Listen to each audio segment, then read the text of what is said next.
Bom dia! É sempre bom voltar aqui. Eu considero o Belém a minha casa. E hoje muito mais porque eu moro aqui perto. E eu só me atrasei porque primeiro fui ver a comunidade que a gente tem aqui no Anália Franco, e aí acabei demorando, mas acho que deu tudo certo, né? E sempre que eu venho aqui, eu digo que eu passo mal a semana. Toda semana que eu vou pregar em qualquer lugar, eu passo mal. E é isso que às vezes as pessoas não entendem, acham que de tanto pregar você acaba se tornando, sei lá, um profissional da área. Mas essa é a única vocação onde você nunca vai estar preparado para isso. Você tem a responsabilidade de abrir a palavra de Deus, e hoje, conectados com o mundo, tem pessoas nos acompanhando de diversos lugares desse país e provavelmente do mundo, e essa mensagem depois fica registrada lá no canal da Igreja do Belém, no canal do YouTube, e ela será vista e depois revista, pessoas vão compartilhar. Agora imagine a responsabilidade de compartilhar uma mensagem, e se ela não for adequada, imagine o dano, não é? O estrago. Então isso nos tira o sono. Eu não sei o que é dormir bem desde que eu me tornei adventista e depois um pregador da palavra, ou pastor, como alguns preferem.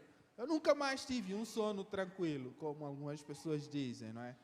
Eu durmo que nem Jesus e tal. Eu estou longe disso. Ou que nem uma criança, estou muito longe disso. Não consigo. Porque eu acho que é uma responsabilidade tão grande, isso aqui é tão pesado, fazer a exposição da palavra, que não dá para... Chegou 10 horas, foi à cama e dormiu e acordou no dia seguinte de boa. Não consigo. Às vezes tem momentos em que eu prefiro pular as refeições, não é? Para me concentrar na tarefa, porque, poxa, estar diante do povo de Deus e abrir a boca e dizer essa é a palavra de Deus, não é pouca coisa, não é? Então me acompanhem. Agora, quem escuta, eu acho que se fôssemos falar de privilégio, o privilégio é meu. Quem escuta tem uma responsabilidade a dobrar, não é? Porque dependendo de como você recebe qualquer mensagem, ela vai determinar se você sai transformado ou não.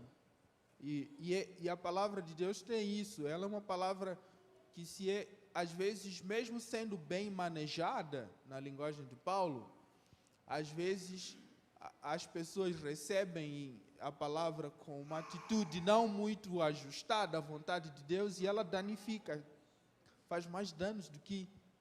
Então é por isso que é necessário, às vezes, nós também prepararmos o nosso coração para recebermos a palavra de Deus, porque até hoje, nesse momento, eu sei que Deus é Deus e que a sua palavra prevalecerá. E da última vez que eu consultei a Bíblia disse que tudo passa, menos essa palavra. Essa palavra é eterna. E ela é espírito e é vida. E quando nós já recebemos assim, como ela de facto é, nós conseguimos viver dentro daquilo que a gente chama da vontade de Deus. Então, a palavra de Deus, ela ainda é válida, e ela será sempre válida, a despeito de fazer sentido ou não. Eu não submeto a essa escola de hoje que fala que a palavra de Deus faz sentido. Eu não acho que isso seja completamente verdade. Nem sempre essa palavra vai fazer sentido. Principalmente quando o que fazemos vai em discordância com o que a palavra sugere. Às vezes a palavra de Deus diz coisas que eu não quero ouvir. E não faz sentido no momento. Mas eu acho que ela desafia todas as ordens da lógica, da matemática e por aí vai. Então, eu espero que ao acompanhar comigo o texto que eu vou ler aqui, a gente possa refletir juntos. Nós vamos refletir juntos, possamos refletir juntos e construir esse entendimento diante da presença de Deus. Porque afinal, quem está aqui agora, neste lugar, é Deus. Deus está aqui agora, nesse momento. Nesse exato momento. Deus está mais aqui do que todos nós.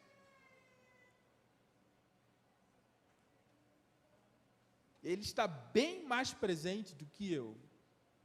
E Ele tem muito mais desejo. O desejo de Deus é tão ardente em abrir a boca dEle para falar, que Ele está ansioso para perceber como nós iremos reagir ao que Ele tem para falar.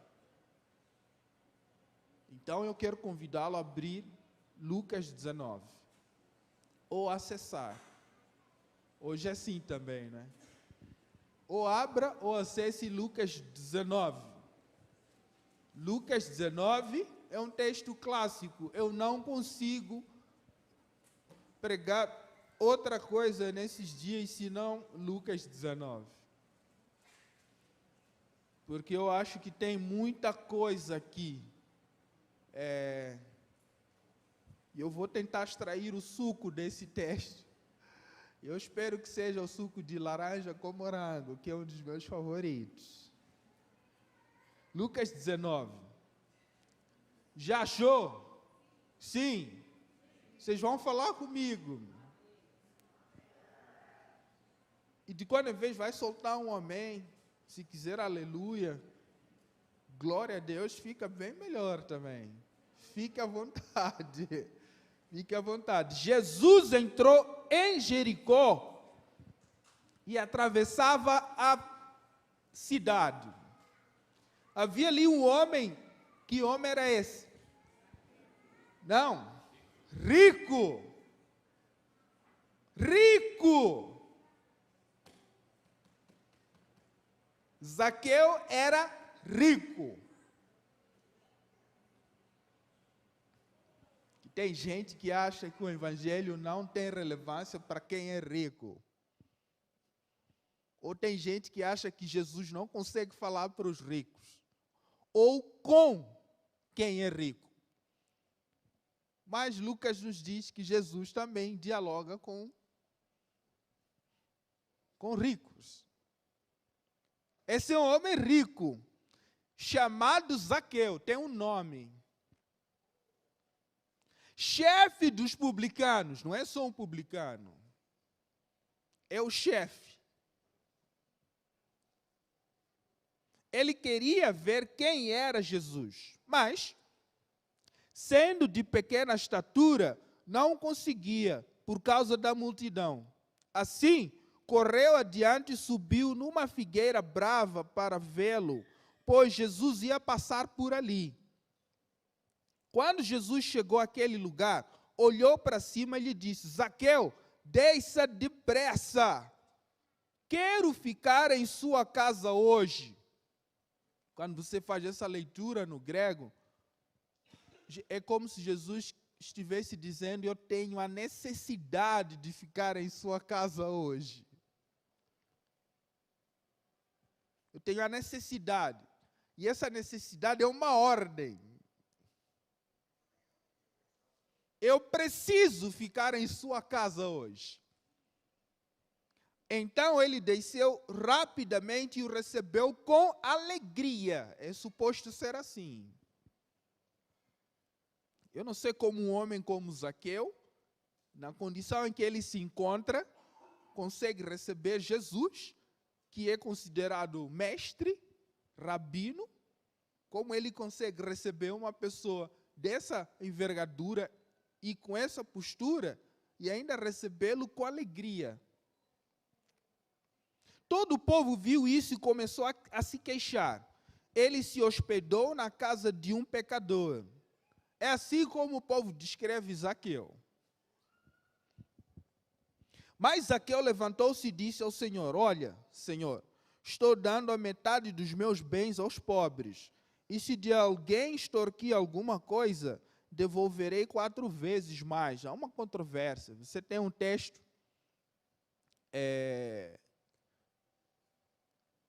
no Antigo Testamento que diz que se você roubar, sei lá, algum animal, você deveria restituir, se for, vamos lá, um boi, sei lá, você tem que restituir, se roubou, tem que restituir 5. Mas tem textos que também dizem, puxa, você vai restituir somente aquilo que você tomou para si. Então, a gente fica meio que, o que é o quê? Mas o certo é que Zaqueu disse que estava disposto a devolver metade dos seus bens aos pobres. Ele não disse metade do meu dinheiro. Ele disse metade dos meus bens. Estamos juntos ou não? É muita coisa.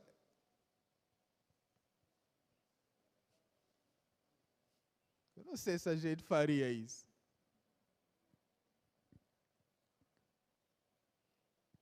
E aqui, uma coisa que eu depois fui perceber é que Lucas coloca Jesus num movimento. Jesus está no movimento aqui, da Galileia para Jerusalém.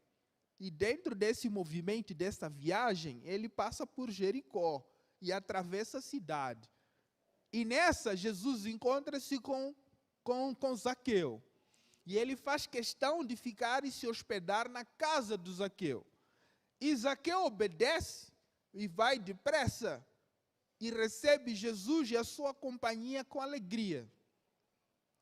E no meio do bate-papo entre Zaqueu e Jesus, Zaqueu diz assim, ele se levanta e ele se predispõe, ele se levanta e diz assim, eu estou disposto a dar a metade dos meus bens aos pobres. E se porventura eu extorquir alguma coisa, eu devolverei 4 vezes mais. E depois, Jesus disse, hoje houve salvação nesta casa. Por que Zaqueu foi... O que é essa salvação? E por que Jesus disse que hoje nessa casa houve salvação?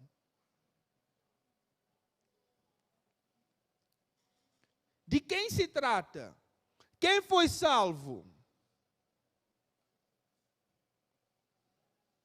Porque se for específico, individual, Jesus tinha que dizer, hoje Zaqueu foi...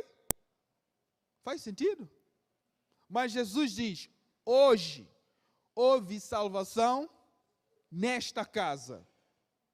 Porque este homem também é filho de Abraão. Pois o Filho do Homem veio buscar e salvar o que estava perdido.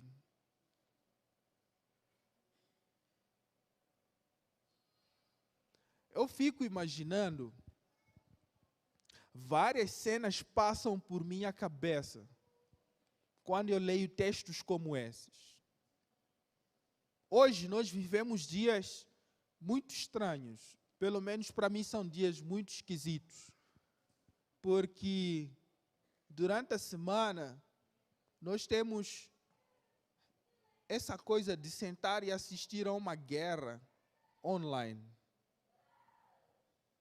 Em live streaming, a gente assiste o conflito entre a Rússia e a Ucrânia.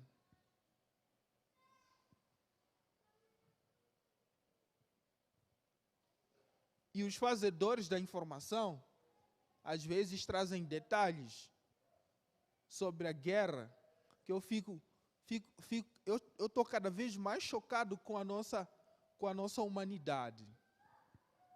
Porque nós conseguimos fazer reportagens sobre um país e 2 países que estão envolvidos dentro de um conflito, onde pessoas inocentes estão sendo deslocadas, tendo que deixar seu habitat natural, tendo que se fazerem transportar para um outro local, recomeçarem tudo de novo. Hoje tem ucranianos, por exemplo, em Portugal.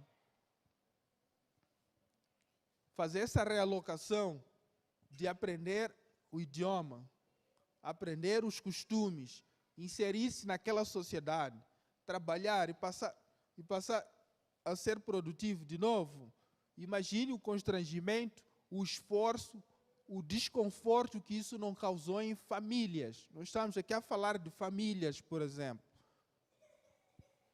E essas reportagens, quando aparecem nas nossas telas, eu não sei como vocês encaram. Eu não consigo assistir. Eu vou confessar, eu só li alguma coisa, mas eu não consigo, eu não quero assistir,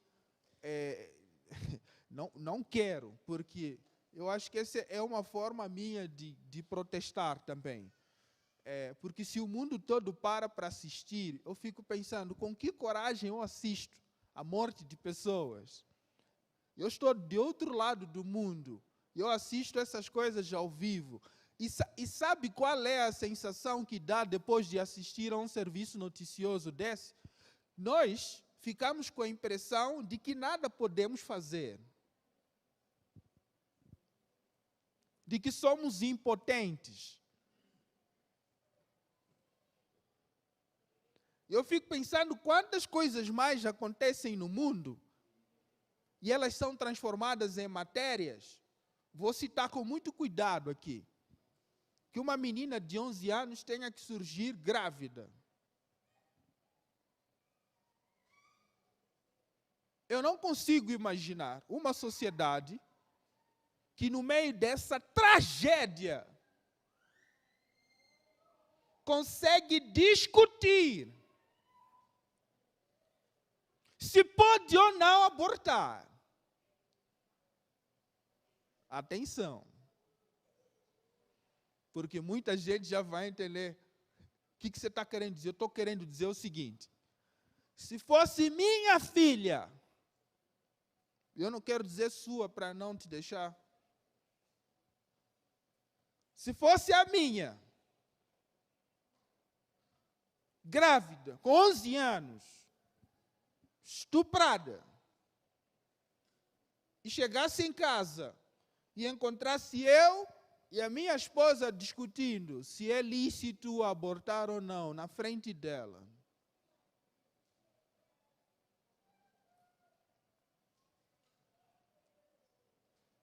Ninguém quer discutir como você está, menina. O que a gente pode fazer? Se o protesto for, nós queremos ajudar você e a sua família. Não, o protesto é ai de você se optar por A ou B.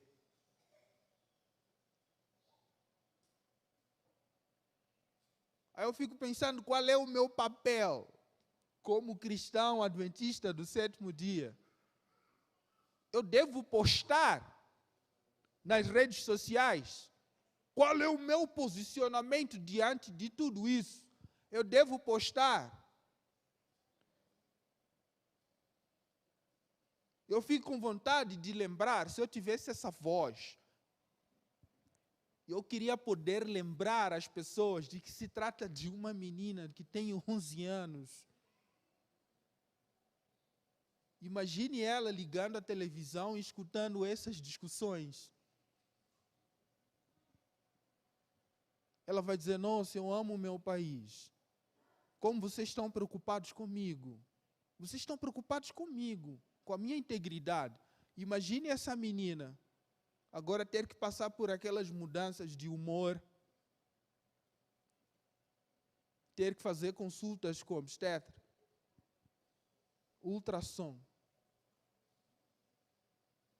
Imagine depois ter que passar pelo parto e ser mãe com 12 anos.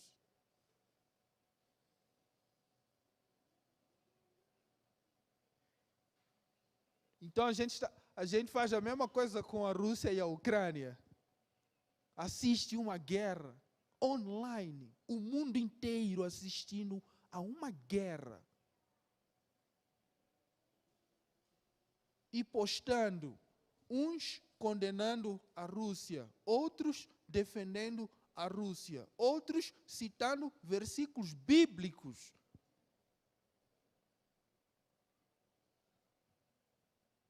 Imagine olhar para os ucranianos e dizer, isto é profético.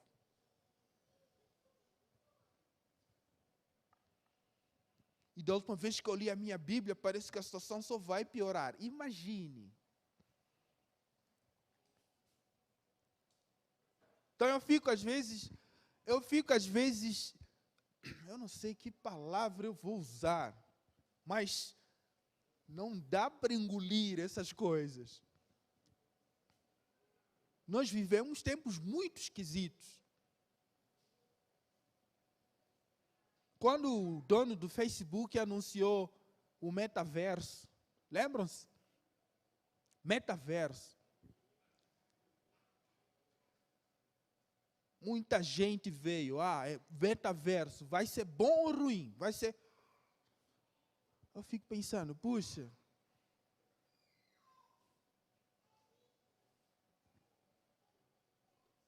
realidade virtual, verdades alternativas, uma outra verdade, um outro mundo. Eu fico pensando, puxa, nós já não somos assim?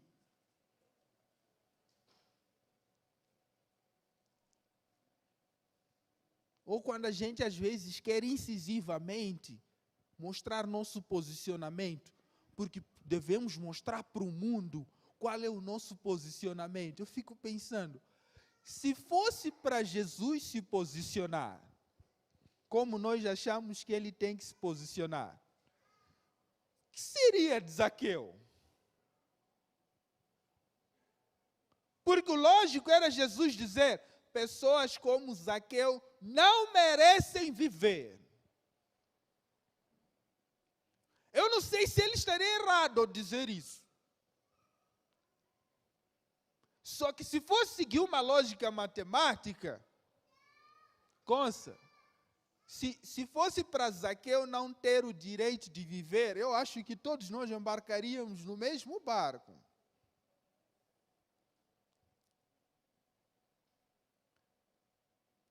Se Jesus sentisse a necessidade de dizer assim, vocês precisam saber o que é o cristianismo verdadeiro, como nós achamos que tem que ser.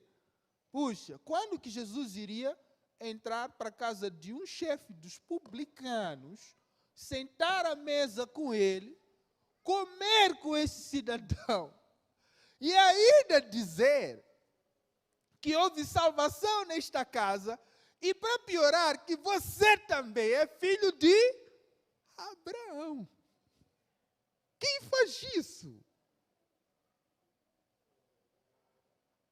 Aí eu fico, meu Deus, isso é um desafio para o meu cristianismo.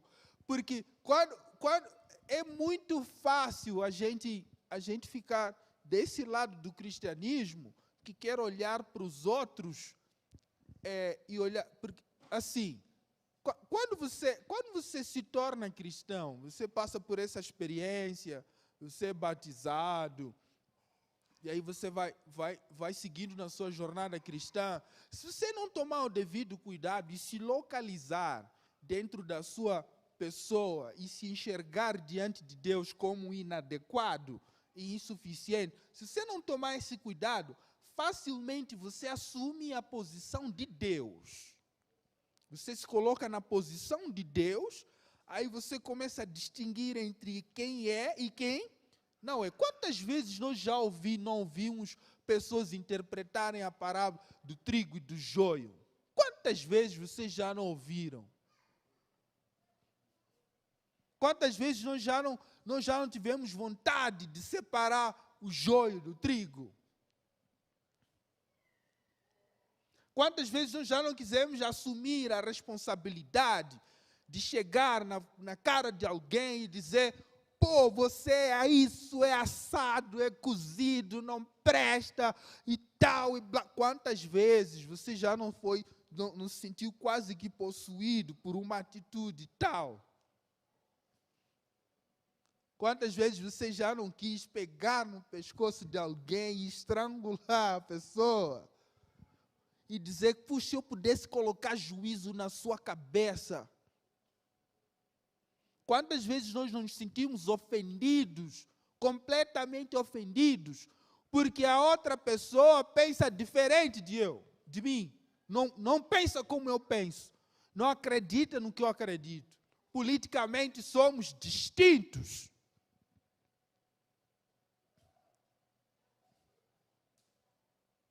Quantas vezes nós já não tivemos discussões acirradas na família por causa desse negócio de esquerda e de direita, de políticas públicas, discutir se é bom ou não ter políticas assistencialistas, se existe ou não justiça social.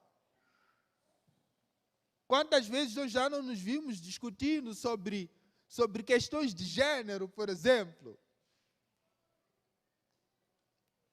E como nós somos rápidos em concluir em algumas coisas, de que eu estou deste lado de cá, onde Deus também está, e você está do outro lado de lá, onde o diabo está. Quantas vezes nós já não demonizamos pessoas, literalmente, diabolizar pessoas?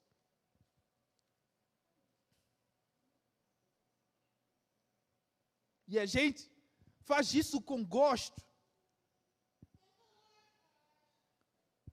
Eu já passei em alguns lugares e ouvi pessoas discutirem sobre a tragédia e a destruição e o fim de uma família, com gosto. Né? Aconteceu. Nossa, esse cara, olha, safado e não sei o quê. Mas não é porque está triste. É surpreendente. Você vai surpreender com a capacidade das pessoas se alegrarem com a sua tragédia. Nossa, aconteceu isso? Puxa. Mas para ela é como, puxa, eu sou melhor que você. Está ruim. Porque às vezes a gente diz assim, você está reclamando porque você tem 2 refeições ao dia. Imagine quem não tem. Ou quem não tenha. Eu fico pensando, acompanhem comigo. O que nós queremos dizer de facto com isso? Vamos lá, pensar o pensamento agora. Eu como 2 vezes ao dia. Imagine quem não tem nenhuma refeição. Ué?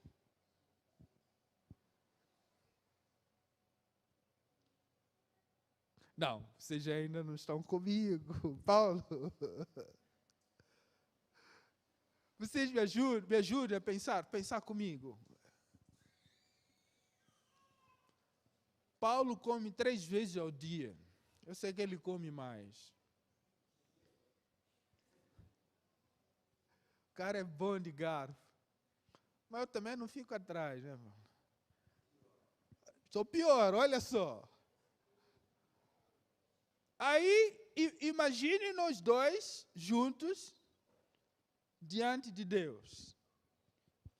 E Paulo dizendo, Senhor, eu agradeço a Ti, Senhor, porque eu como 2 vezes ao dia. Eu não sou como, por exemplo, o Léo. Eu agradeço porque ele é pior que eu, ele não come.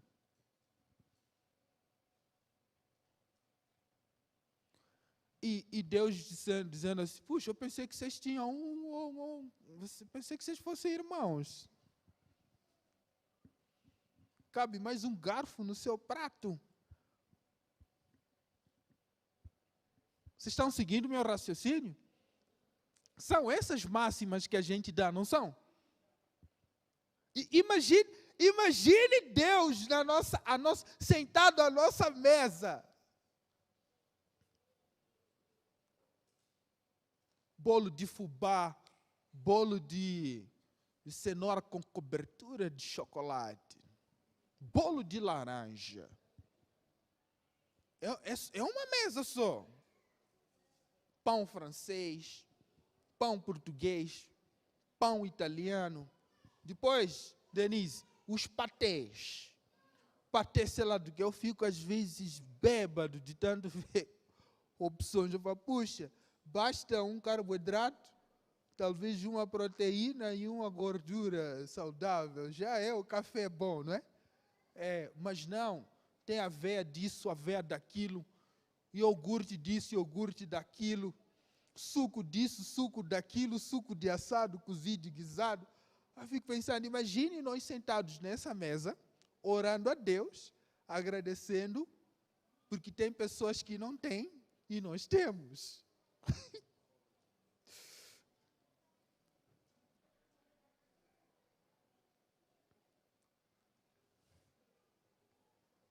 E como que eu posso ir à cama e dormir tranquilo? Porque Deus cuida dos seus. Terminamos a oração assim. Nossa, eu passei na rua, vi um mendigo.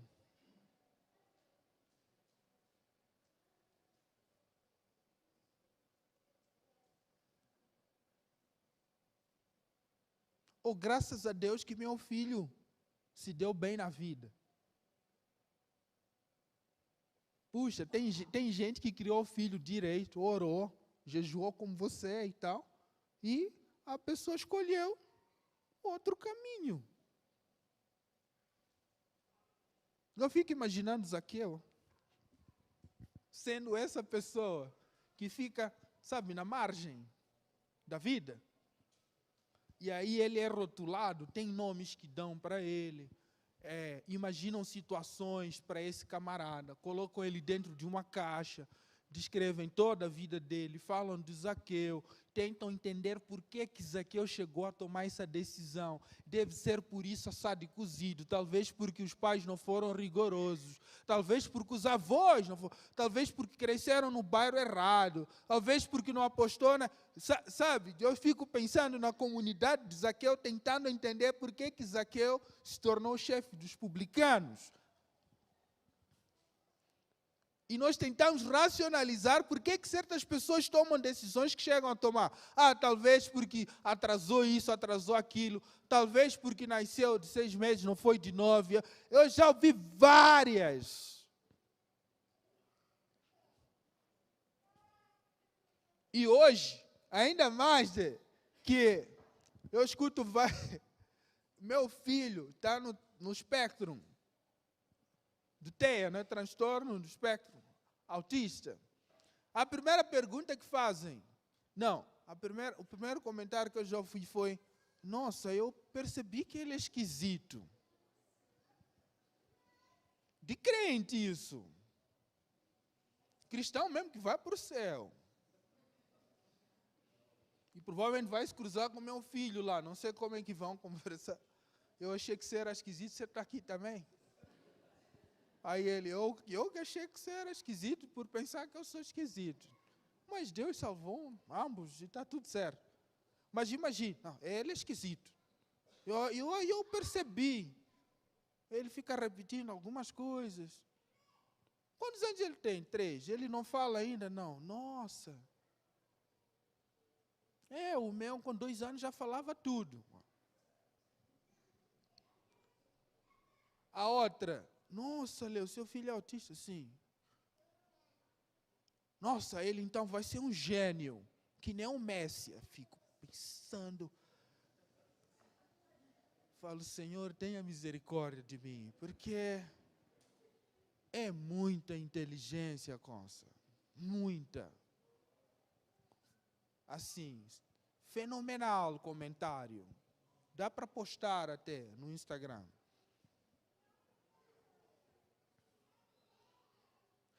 Mas, então, mas como que foi a gravidez? E a alimentação dele? Porque tem gente que acha que solução final para o autista é alimentação. Comeu direito, curou. Eu fico pensando, meu Deus do céu. Você não sabe nem metade da batalha.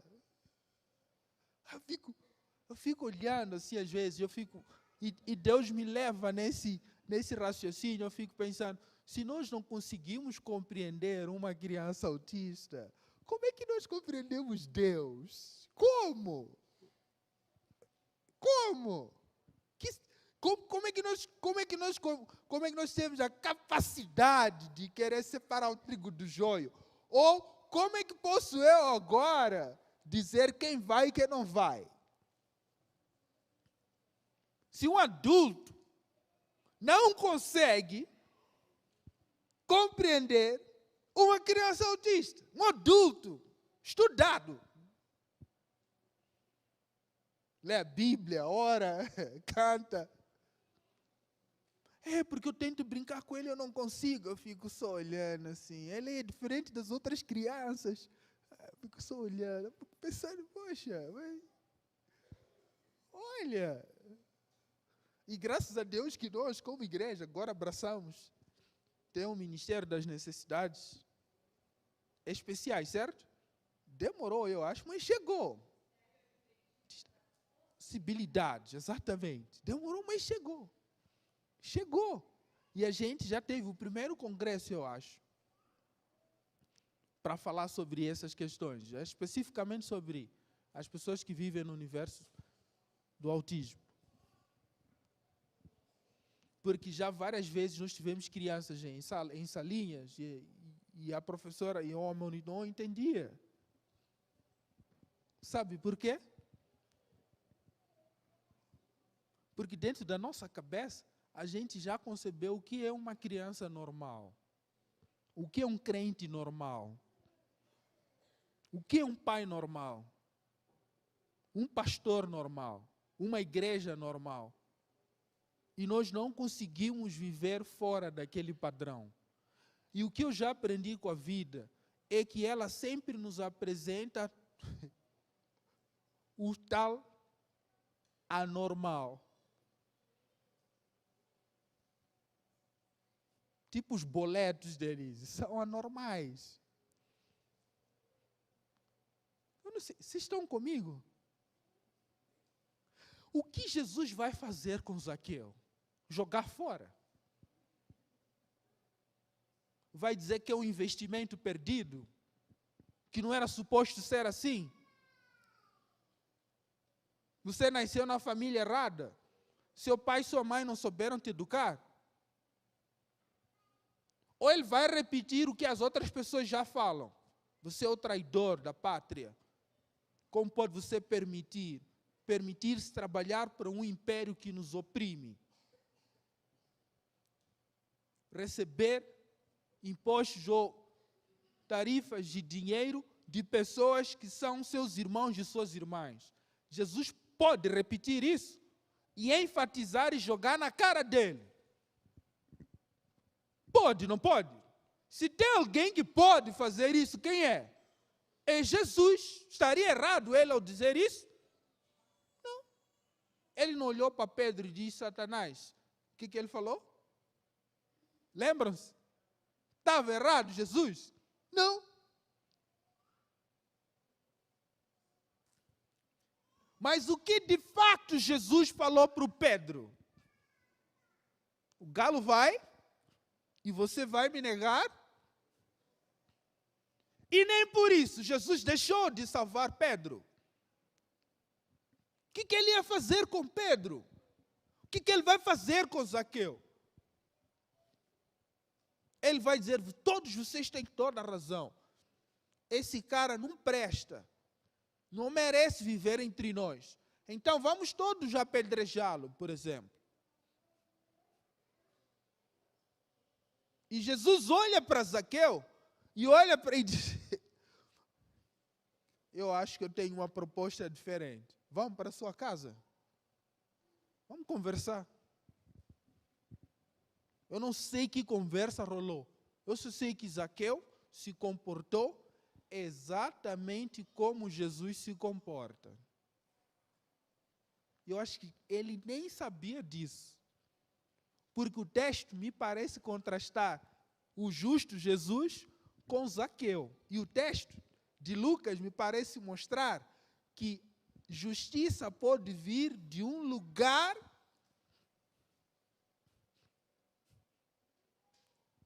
Estamos juntos? Não. Puxa vida.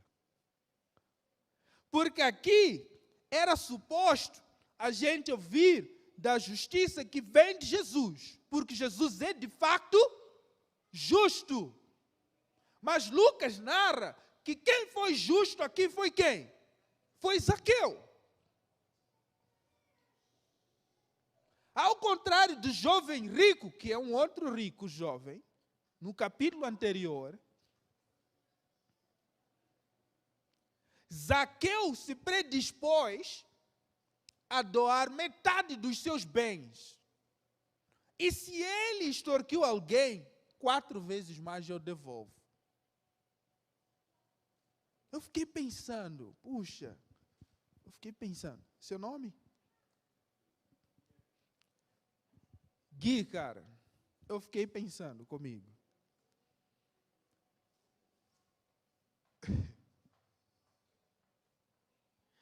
O que você espera de um cara como Zaqueu?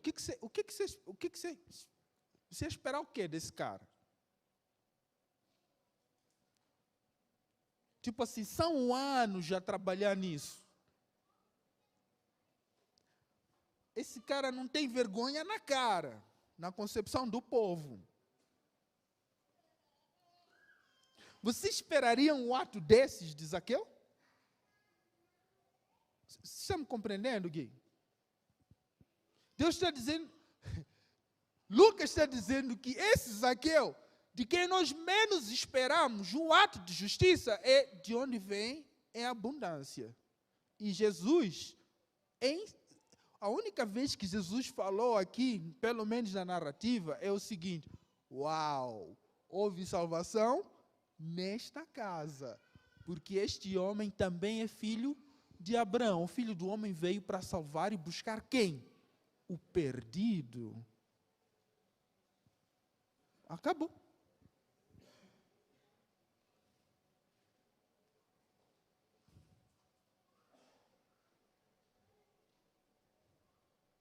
Então eu fiquei pensando, Senhor, que cristianismo é esse o meu?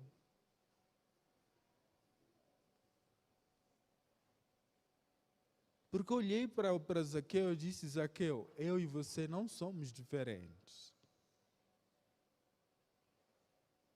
Não somos diferentes.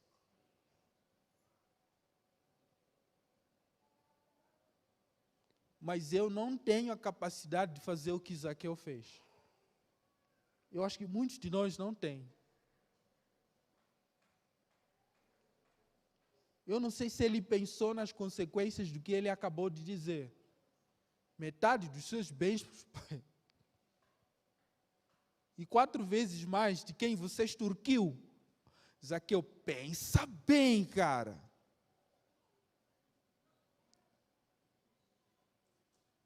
E me parece que Zaqueu não está nem aí. Por quê?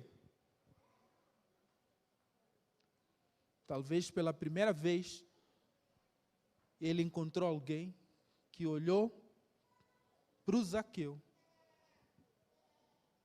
e disse, Zaqueu, meu, você ainda é filho de Abraão. Você não está fora disso aqui. Você não é um alienígena. E eu não posso isolar você, Zaqueu. Na comunidade dos santos, há espaço para você também, Zaqueu. E Zaqueu assume essa postura e diz, chega, tá bom, Senhor.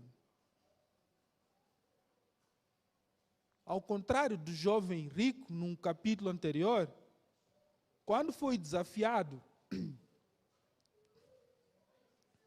a entregar tudo que tinha para os necessitados, ele fez o quê? Ele caiu fora.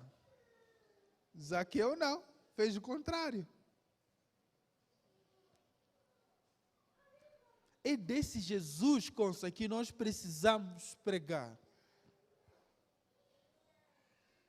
Porque o mundo já padece. Tem uma expressão que vocês usam que eu gosto. Eu não sei porquê, eu acho que é uma discriminação aos... eu estou careca de saber. Por que vocês falam? Me explica aí. Gui, me explica aí. O que vocês têm contra os carecas? Que brasileiro é bom de zoeira, viu? Não tem povo melhor que vocês.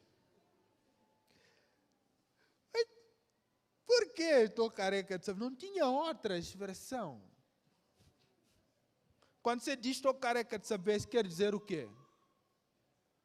Que eu já sei, não é? Estou cansado de saber, certo? Você não precisa me falar mais também. É isso? Puxa, estou careca de saber. Aí eu fico pensando, puxa, eu tenho amigos que, não é? Tem ausência de cabelo, aí como que fica essa equação? Eu fico pensando, é bom você chamar alguém e chamar a atenção a alguém, é bom, dependendo do relacionamento que você tem com a pessoa, certo? Mas, puxa, a maioria de nós somos carecas de saber que eu estou fazendo não está certo. Mas provavelmente a pessoa precisa de alguém como Jesus que diga, vamos sentar à mesa e comer juntos, né? Eu sei que você cozinha bem pra caramba, Janice. Você está me devendo almoço ainda. Já pensou? E se Jesus se oferecesse a ir à sua casa? E sentar e almoçar com você? O que você diria para ele? O santo dos santos. Deus puro, perfeito, lindo, Deus é lindo.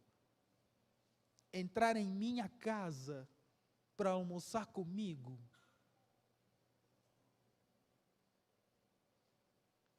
Gui, enquanto todo mundo me acha,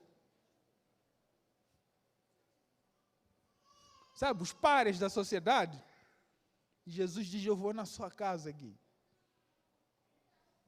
E como um bom brasileiro, pode encomendar pizza, cara. Porque quem bancou o almoço, não se iludam, foi Zaqueu. Se ele estivesse no bairro do Belém, se morasse aqui, se Zaqueu morasse aqui, eu tenho certeza que Jesus saberia qual é a melhor pizzaria da região. Ele ia pedir a pizza. Nem vou falar da pizzaria para não. É publicidade de graça agora. Já que somos todos influenciadores, não é? Mas você já pensou que você sentar com Jesus, você encomendar a melhor pizza da sua região e comer com ele? E ele ainda disputar o último. Não, essa fica para mim. E no final, você poderia comprar uma outra, Gui? O que você falaria para um Jesus assim? Você diria o quê? Agora vocês entendem por que Zaqueu se comportou desse jeito? Tem outra opção? Diante de tamanha misericórdia, graça e amor, ele disse, não é possível. Que tipo de homem é esse? Que come e se assenta comigo? Você sabe de onde vem essa comida? Você não quer saber da proveniência da grana que eu usei para comprar essa? Quer ou não, Jesus?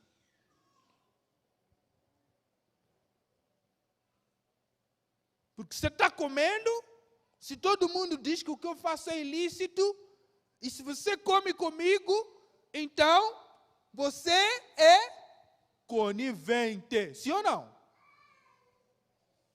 A pergunta que eu deixo com você, então, Jesus é conivente ou não? Lógico que não é. É por isso que ele salva. Ele salva porque ele não é conivente. Ele odeia tanto o pecado que ele salva a humanidade inteira. Ele detesta tanto o pecado que ele está disposto a entregar-se. Ele está disposto a passar pela vergonha, pela humilhação pública. Ele está disposto a ser condenado, a ser chamado ladrão, bandido, delinquente, desordeiro. Ele está disposto a quase nu, prostrado numa cruz, pregado pelos homens que ele deseja salvar. Ele está disposto, porque Jesus não é conivente, por isso que ele salva. Depois de uma cena dessas, não posso mais nada, Consa, senão dizer: Senhor, eis-me aqui. E agora o que eu faço? Porque é uma nova vida essa, Jesus. O que eu faço? Vou para onde? Faço o quê? E com quem? E Jesus diz: tranquilo, Zaqueu, você também é filho de Abraão. Puxa, você colocar na mesma frase Zaqueu e Abraão, pelo amor de Deus, me dá uma trégua aqui. Você colocar na mesma frase Zaqueu e Abraão, nós estamos falando de Abraão. O indivíduo, eu sei que o indivíduo tinha, mas Deus disse: nele as nações da terra serão abençoadas. Aí você coloca Zaqueu, o chefe dos publicanos, na mesma frase que Abraão. Mas para Jesus parece que dá certo. Porque ele diz: antes de Abraão, eu sou. Então, eu que decido aqui quem fica na frase e quem não fica. E para Jesus parece que cabe todo mundo na frase. E nesse momento, Zaqueu e Abraão estão todos. Ele falou: porque quem manda sou eu, quem salva sou eu. E a igreja se posiciona como Jesus. E abre as portas e diz: quer ser salvo? Aqui está o Salvador do mundo, do universo. Aceita. Agora, como ele vai fazer isso, eu não sei. Mas se ele fez comigo, Gui, eu tenho certeza que ele pode fazer por você. Porque se eu abrisse o meu leque dos meus segredos, Gui, você ia querer me matar, cara. E se Deus me salva, Gui, Ele pode salvar você e todo mundo. Agora, se Deus salva o Léo e o Gui, piorou a situação, não é? Pô. E você acrescenta o Paulo nessa equação. Tem gente que não está aqui, a gente poderia acrescentar muita gente. E se há esperança para você, por que não pode haver para os outros? Qual é o problema? Essa é a postura de Jesus. E essa é a postura da Igreja Adventista do Sétimo Dia. Graças a Deus. O nosso desejo é que todo mundo seja salvo. E a gente não vai descansar até que todo mundo literalmente seja salvo. Quem vai decidir esse negócio, quem é? É Deus. Eu espero que tenha feito sentido isso. Eu vou parar por aqui. Deu? Você vai almoçar tranquilo? Só feijoada? Só lasanha? Abençoado é quem vai comer estrogonofe. Olha, de palmito, atenção. Mas tudo que eu quero dizer é, eu acho que o mundo já está careca de saber o que é o mundo. Eu não vou acrescentar mais na condenação, porque condenados já estamos. Sabiam? Basta nascer. Eu vejo meu filho, não é qualquer escola, por exemplo. O que eu acho esquisito. Não é qualquer comida que ele come. Não é qualquer brincadeira.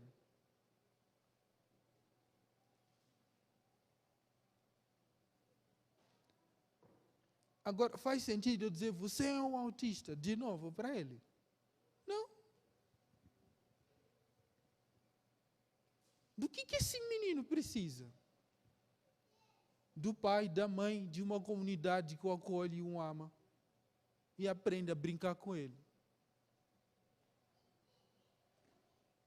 É isso. Porque a vida dele já é difícil. Agora imagine fazer um esforço para mostrar que a vida dele já é difícil e ele já é um excluído. Que diferença vamos fazer na vida de um menino assim? Nenhuma. E os olhares das pessoas? Porque às vezes ele pega num objeto, ele quer sair para a igreja, quer sair para a escola. Que aquilo lhe traz conforto. Ele tem medo de ir à escola, tem muitos colegas, tem uma rotina, tem atividade, tem medo, e ele pega um objeto. Aí alguém fala, nossa, por que ele sempre tem uma coisa na mão? Lá vai você explicar para a pessoa. Eu uso essa analogia para explicar qual é o papel da igreja. Não é de dizer para ele, você não é normal, você não é como nós. Vai falar tarde, não sei o quê, coordenação motora. Não precisa disso. Ele precisa de uma comunidade que o abraça, o ama e aprende a linguagem desse menino e dessa menina.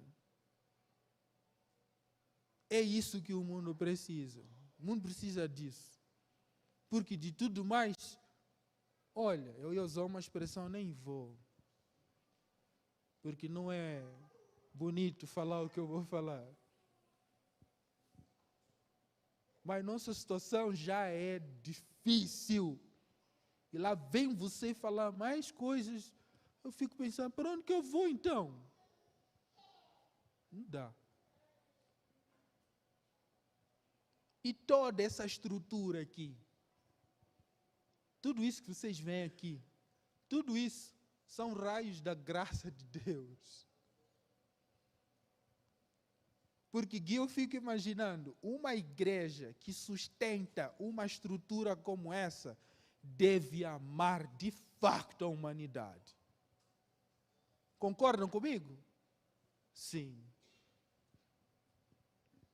Para a gente confiar, depositar os nossos dízimos e as nossas ofertas, porque a gente acha que devolver o dízimo e a oferta, sim, é um ato de adoração, mas é uma afirmação.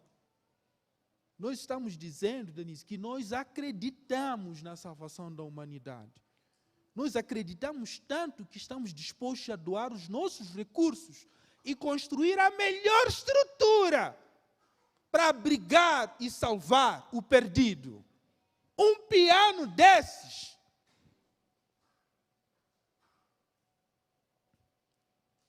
que é tocado de forma magistral.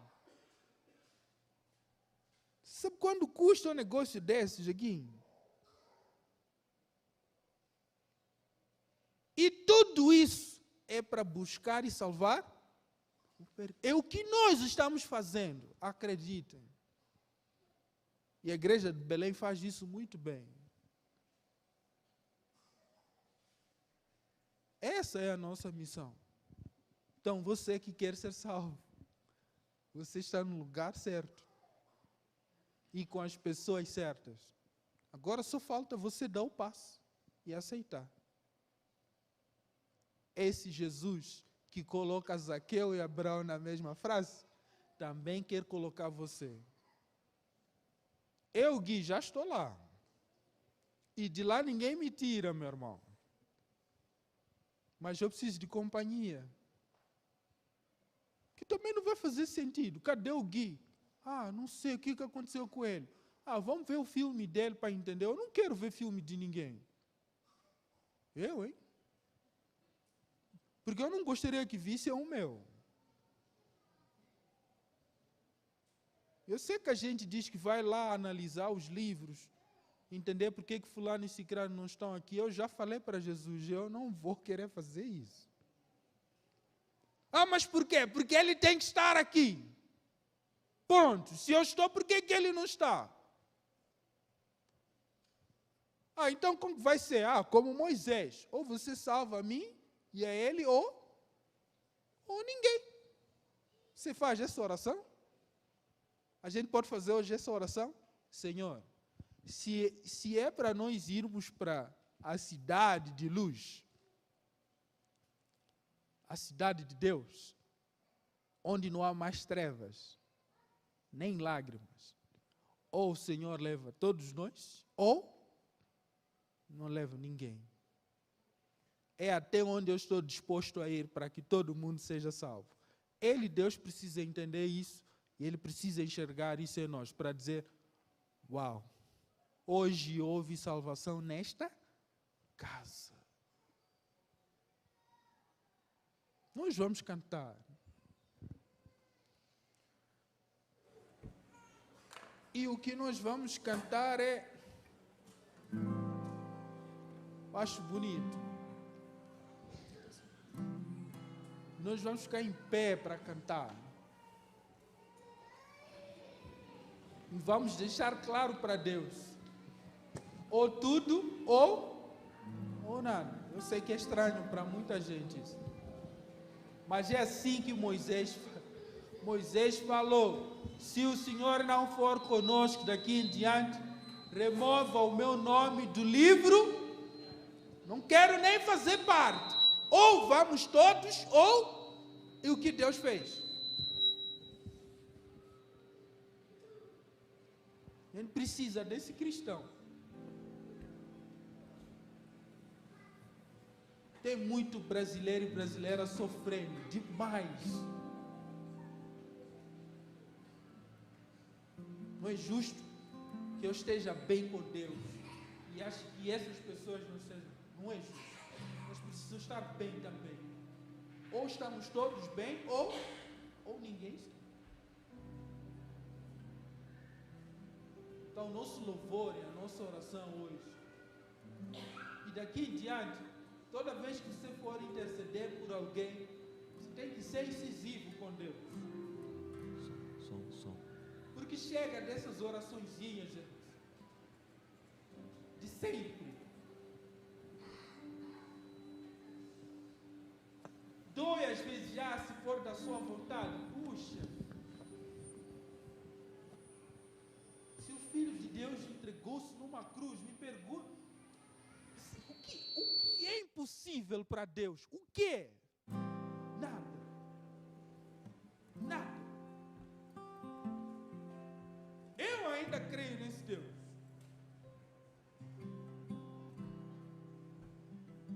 E ainda chego à presença dele e um comando todos os dias. Alô, ou tudo, ou nada. Podemos cantar?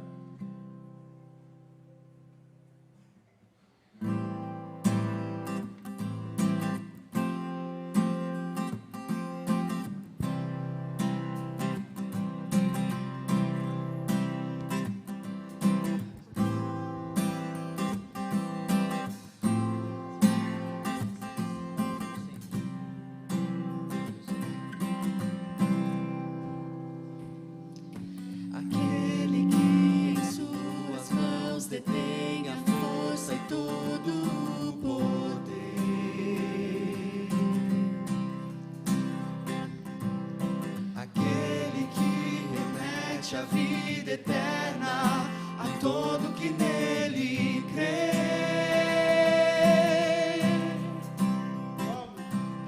É Ele quem nos guarda e que operando quem impedirá.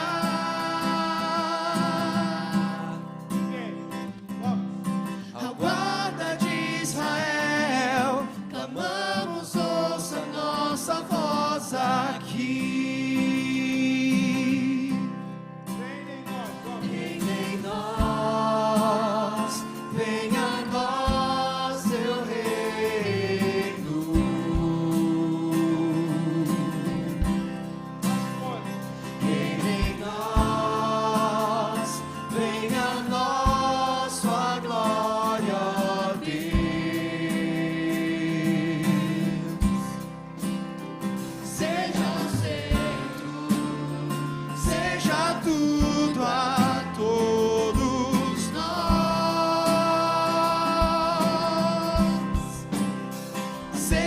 centro, seja tudo a todos nós.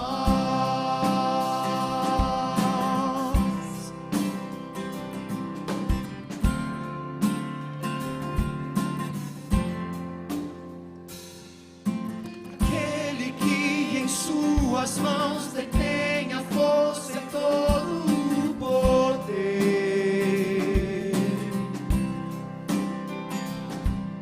aquele que promete a vida eterna a todo que nele crê.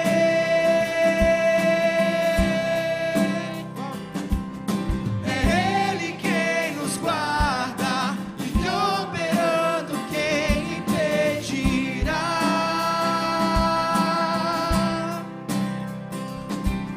Ao guarda de Israel, clamamos, ouça nossa voz aqui.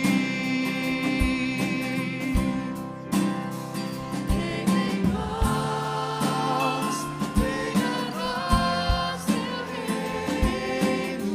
Em nós,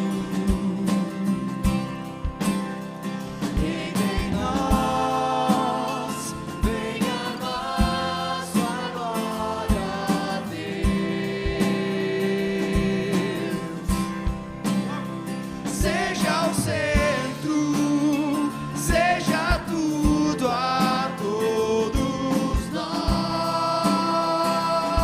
Seja o centro, seja tudo a todos nós. Seja o centro, seja tudo a todos nós.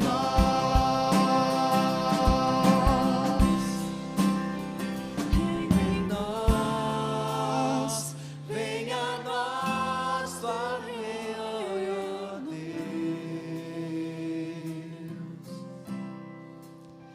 Reina em nós, venha a nós tua glória, Deus.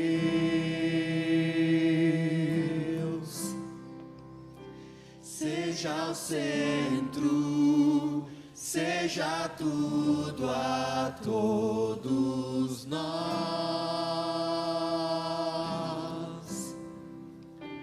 Seja o centro, seja tudo a todos nós.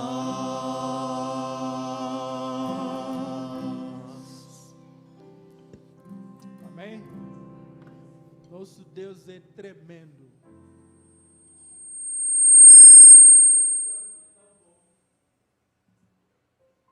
Que Ele fez de tudo para que todo aquele que nele crê seja salvo. Eu e você. Querido Deus, nosso Senhor, queremos te agradecer porque o Senhor ainda está de braços abertos. Às vezes eu não entendo isso, Senhor. Tem vezes que eu acho que sou melhor do que os outros. Tem vezes que eu quero selecionar quem merece e quem não merece a sua graça. Ainda bem que o Senhor me conhece intimamente. E sabe que às vezes vou me desviar do seu caminho.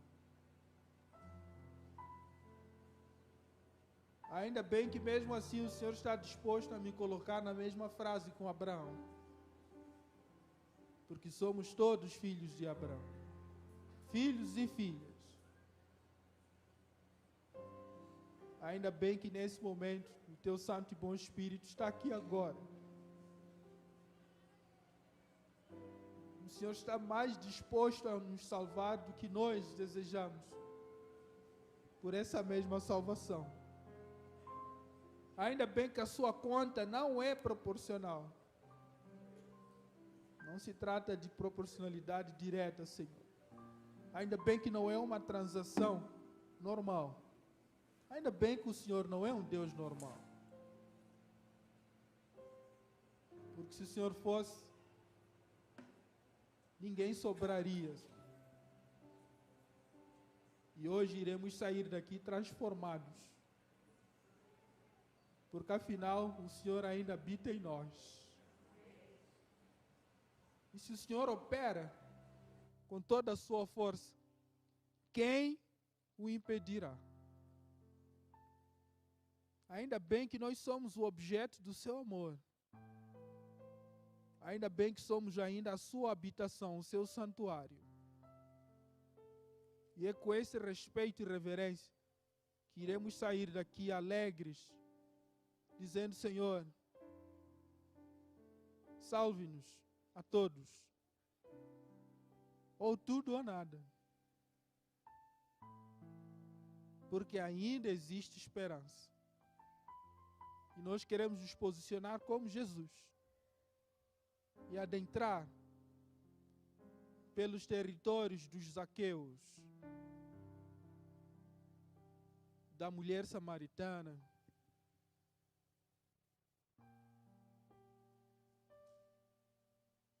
queremos nos assentar com eles, porque somos iguais diante do Senhor. Estamos todos destituídos da sua glória. Mas queremos nos assentar e estender o braço amigo de Jesus. A empatia, o amor e a fraternidade. E olhar nos olhos e dizer para essas pessoas e a todos nós que Deus ainda nos ama e sempre nos amará. Por tudo isso, estamos gratos, Senhor, por Jesus. Amém. Que Deus vos abençoe e a gente se vê em breve.